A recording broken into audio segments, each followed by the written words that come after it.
Hey Sneak Peekers, I'm Kate. And I'm Tessa. Welcome back to this week's episode of Sneak Peek. We have an exciting episode ahead of us featuring a Bridgerton Season 2 review from Sydney, a red carpet interview for 61st Street from Ryan, A segment on the upcoming book to movie adaptations from Grace, Mason's person on the street following the Will Smith slap at the Oscars, and we'll conclude the night with a debate over the not so well received new film Morbius from Ryan and Hunter. Stay tuned, you don't want to miss this.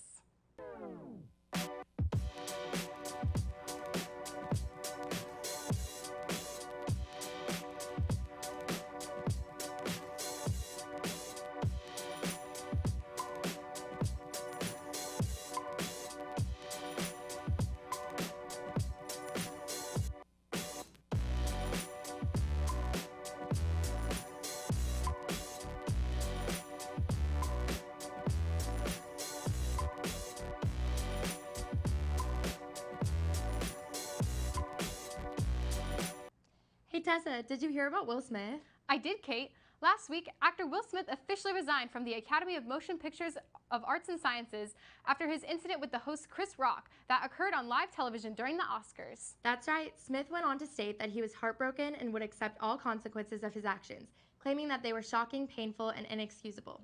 Smith felt that he had betrayed the Academy and sent his resignation to Academy President David Rubin, who stated that the Academy will continue to move forward with disciplinary proceedings against him.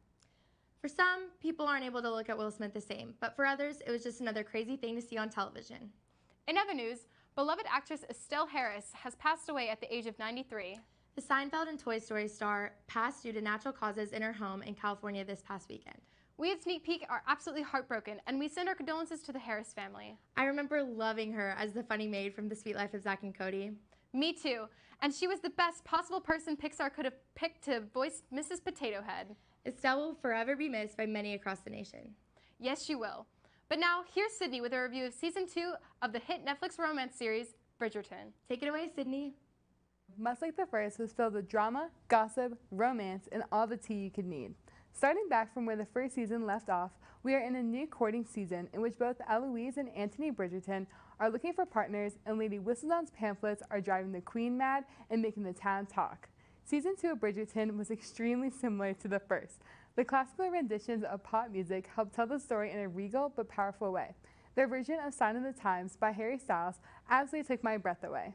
The sets, the costuming, the makeup, all of it was up to par with the first season, completely bringing me into Regency-era London. What did feel different this season was the story, and honestly, I am quite happy with it. I absolutely loved the slow burn of the season. Did it take 8 episodes for a happy ending? Yes. Did I love every second of it? Also yes. I truly loved our new characters this season as well.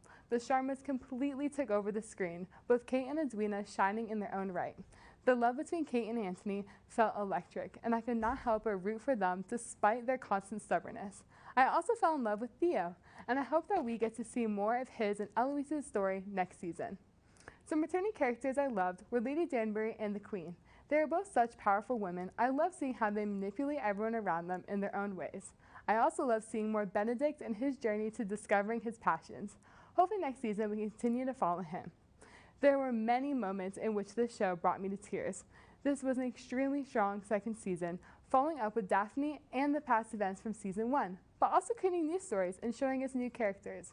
Anthony's stories was such a pleasure to watch. Learning more about the Bridgerton family and their past through him was such an interesting approach to discussing their father's death and their family dynamics as a result. If you have not watched season 2 yet, you need to. You can stream the whole show on Netflix right now. Tweet us your thoughts or let us know at Sneak Peek TV on both Twitter and Instagram. Welcome back. Let's take a look at Ryan's red carpet interviews for AMC's new drama series, 61st Street. What's up, Sneak Peekers? My name is Ryan Schwinn. We're here on the red carpet for 61st Street. We're going to be talking to the cast and crew, including Courtney B. Vance, among many others. So let's hear what they had to say about this incredible series premiering April 10th. How did you prepare for the character itself? Good question.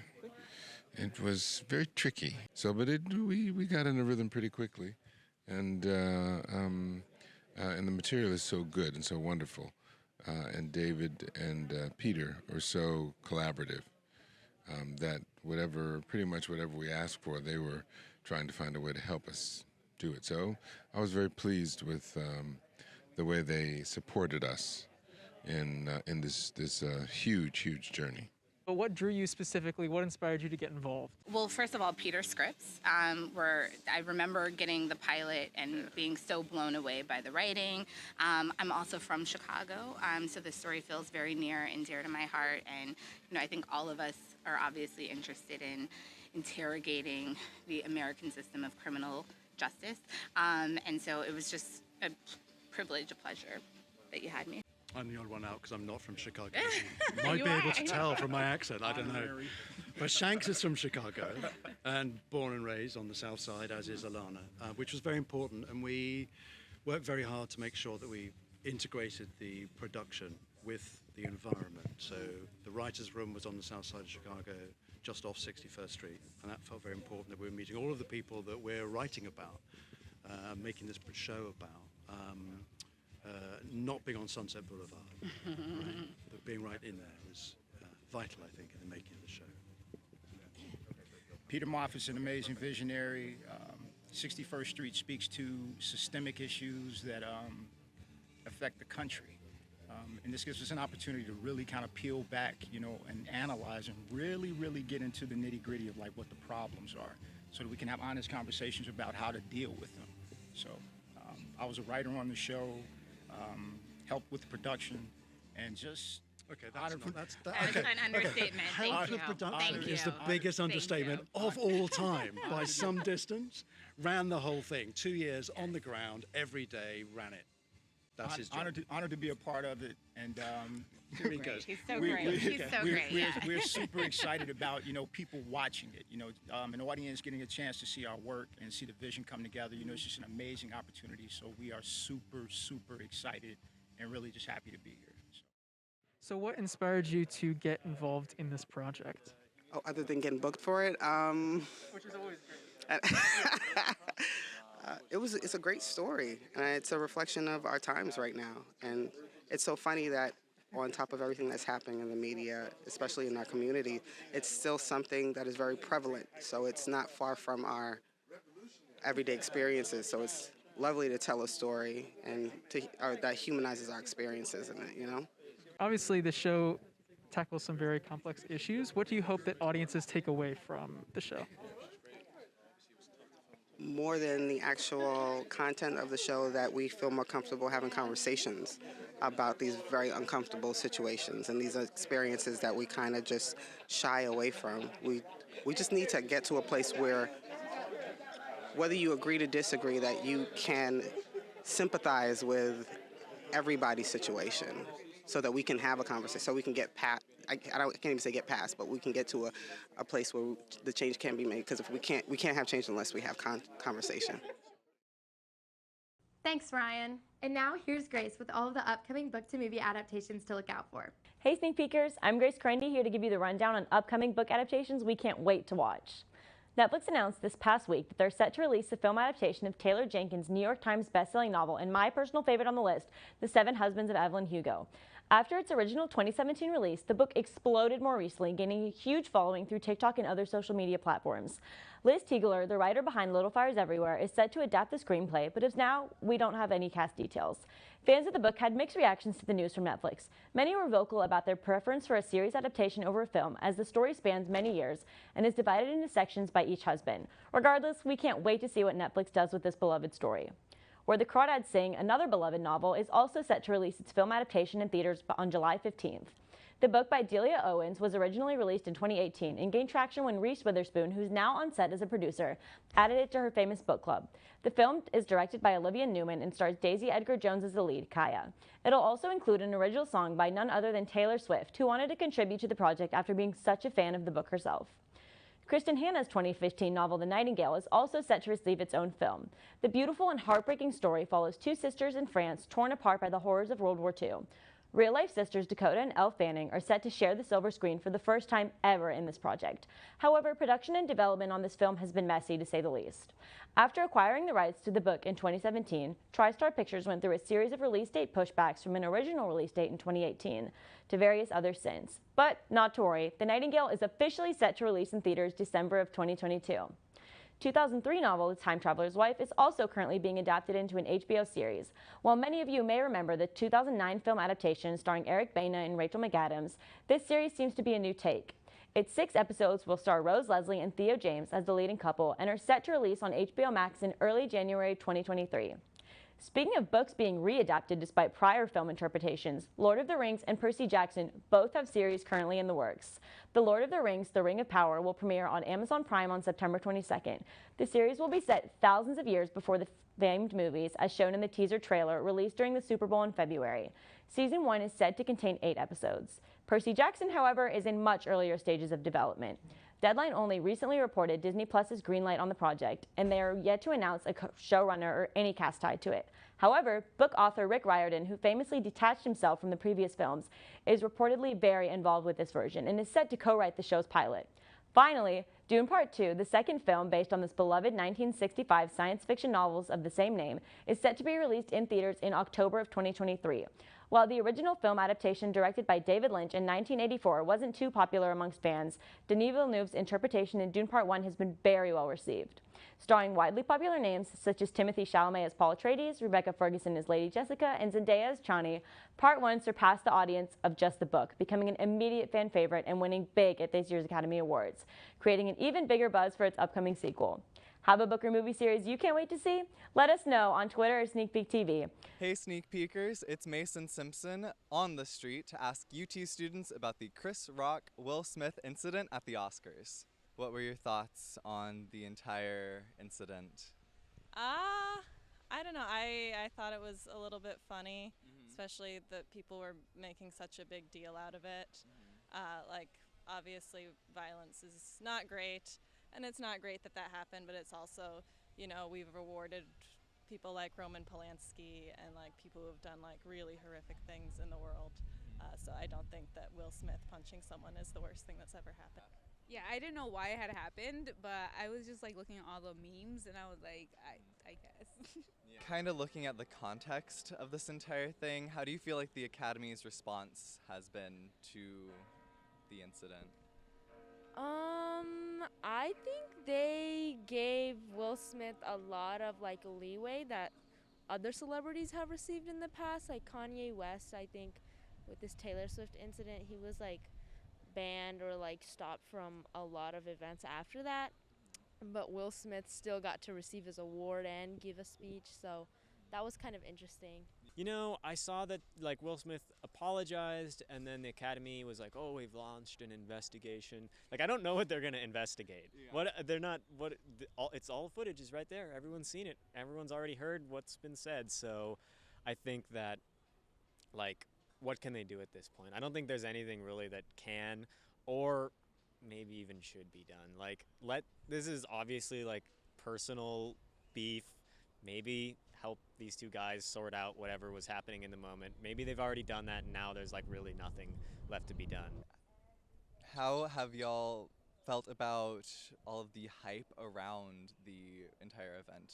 Any memes? I think like I feel like, I mean, I don't want to say it's being blown out of proportion, like, but I think, like she said, it like came out of a place of love, and it was just like everyone gets angry sometimes and like makes a very impulse decision, like a mistake, and like obviously because they are celebrities and it happened at a place like the Oscars, like it's gonna get blown up. But I do kind of like feel bad for like everyone involved in the situation. Yeah, I find it really interesting that there's so many different like takes and approaches to it. It's not like a binary like it was wrong or whatever. Some people are saying that it was kind of like cool or inspiring that he was defending his wife, and yeah, I think it's kind of setting off an important conversation about emotions and things like that. Yeah, definitely a ton of context surrounding everything. Yeah, and with so many things happening at this Oscar ceremony, do you think there's more drama to look forward to next year? Do you think they'll try to incite some more stuff? I don't know, I'm kind of scared, just because like comedy movies have been on a downward spiral of being less funny because people are scared to make certain jokes, and now I'm scared that they're not gonna have any borderline jokes at the Oscars next year, which I think will make it a lot less enjoyable. So I'm hoping that this stupid incident doesn't affect the Oscars to come, and I hope we just brush by it. You know there will be things in place to make sure that doesn't happen, as much as it's a great ratings boost and it's great to like drum up buzz and it makes everyone search the Oscars and all that jazz, the Oscars can't be like, hey, stay tuned for the next, all-out brawl on film's biggest night. It's like, it's kind of a weird thing. I don't think I'm going to watch. I don't think I'm going to watch, but, you never know. Thanks, Mason. And finally, here's Ryan and Hunter with their different takes on Marvel's new anti-hero film, Morbius. What's up, sneak peekers? Today we have a highly anticipated fight between Hunter and Ryan over the new film, Morbius. Coming up first, we have Hunter, about 6 foot tall, shaggy hair, used to look like Bo Burnham, and most importantly, he loves Morbius. And the next fighter, we have Ryan, 6 foot tall, ginger, loves his girlfriend, straight out of Capel, and most importantly, hates Morbius. Hunter, let's hear from you first. I loved Morbius. Morbius was a fun time at your cinema.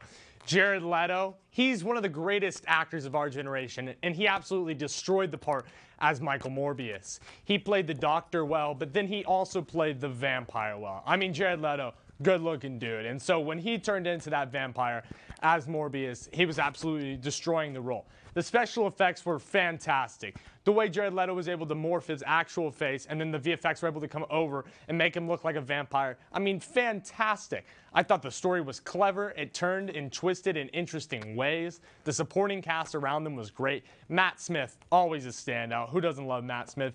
He hammed it up in this movie, and he was having so much fun. So I was having so much fun as an audience member. I cheered, I clapped, I cried. Morbius was a fantastic time at the cinema. Now to Ryan. Is this the part where the mysterious guy in the hoodie comes in and kicks everyone's butt? Yeah, that's right. It is this part. Morbius, awful movie. I don't know what Hunter's talking about because Jared Leto is horrendous in it.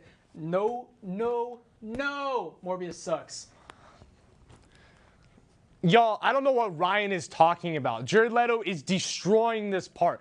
That thing that everyone's talking about with the whole like, oh, Tom Hardy was great as Venom. Tom Hardy was too goofy as Venom. He played up the goof too much. Jared Leto plays his part like he's trying to win an Oscar. He plays it dead serious, and that's why it works. He sells the part so well. He's an Oscar-winning actor. He honestly deserves an Oscar for Morbius.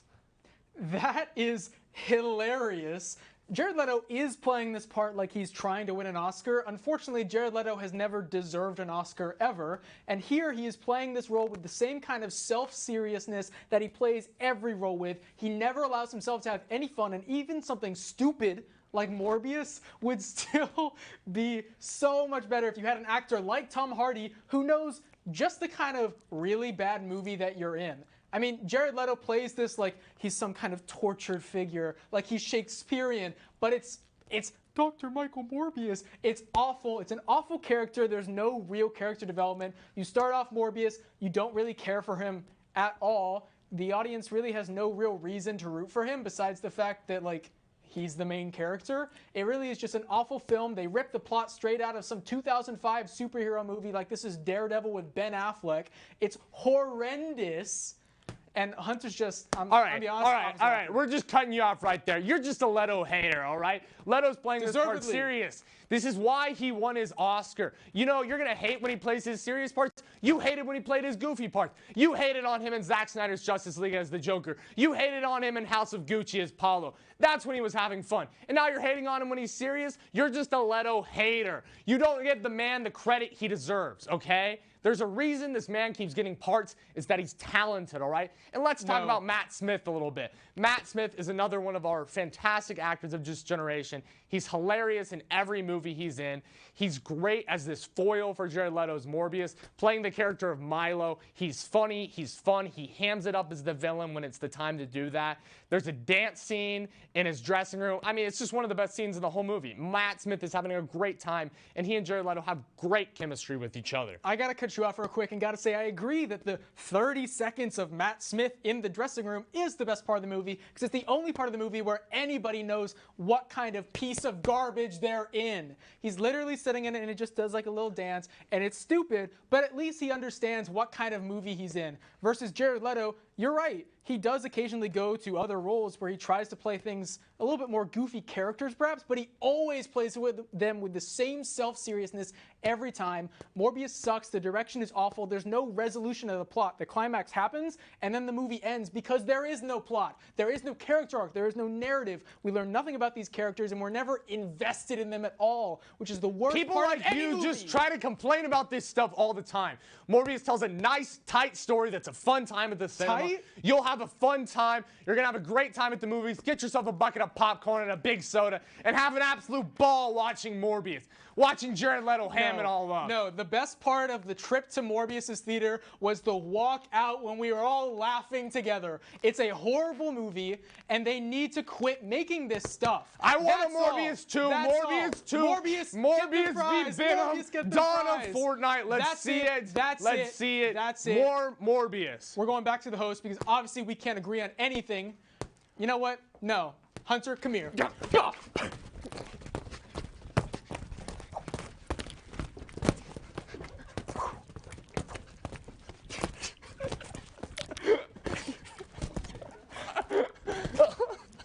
Well, that sure was something. Yep, sure was. I'm Kate. And I'm Tessa. Thank you so much for watching. See you next week, sneak peekers. Bye.